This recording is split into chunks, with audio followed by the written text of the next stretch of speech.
भारत से टकराना सबके बस का नहीं, हमसे टकराव छोड़ेंगे नहीं।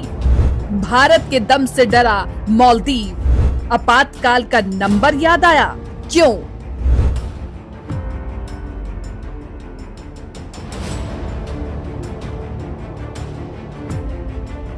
भारत बदलाव के दौर से गुजर रहा है। आज वैश्विक मंच पर भारत की जो धाक है और उसे देखकर यही कहा जा सकता है कि आज भारत विश्व विजेता बन चुका है और सभी देशों के बीच सरपंच की भूमिका निभा रहा है।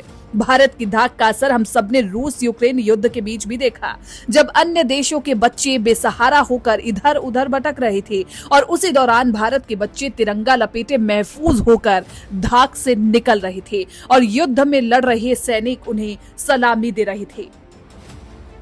भारत वो देश है जो पहले किसी को छेड़ता नहीं और अगर किसी ने जब भी हमारे गौरव और अस्मिता पर सवाल खड़े किए तो हमारी आंखों का डोरा लाल हो जाता है। फिर हम यही कहते हैं, ध्यान रहे हम इंडिया वाले हैं।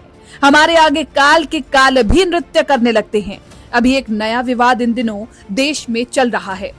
अरे ठहरो जरा, ये देश के अंदर का नहीं है, ना ही कोई राजनीतिक विवाद है, बल्कि देश के गौरव से जुड़ा हुआ विवाद है, जिसे भारत के प्रधानमंत्री ने ऐसे सुलझाया कि आज मालदीव रोने के लिए मजबूर हो गया है। मालदीव घुटने पर आ गया है। तभी तो भारत और मालदीव के बीच चल रही तनातनी के बीच वहां की पूर्व रक्षा मंत्री मारिया अहमद दीदी ने नई दिल्ली के साथ एक ऐसे रिश्ते की बात कह डाली है कि मालदीव के सत्तारूढ़ दल के दिल में जख्म पैदा कर देगा।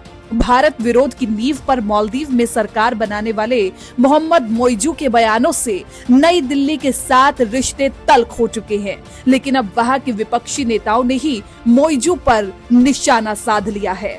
मालदीव के विपक्षी नेता मुसीबत के वक्त में भारत की मदद की बात कर मोइजू को घेर रहे हैं और इसी बीच एक ऐसे नंबर का जिक्र किया गया है जिसके बारे में जानना सबके लिए जरूरी है और इस नंबर के पीछे का कारण सुनकर चौंक जाएंगे। गौरतलब है कि भारत और मालदीव के बीच काफी पुराने रिश्ते रहे हैं।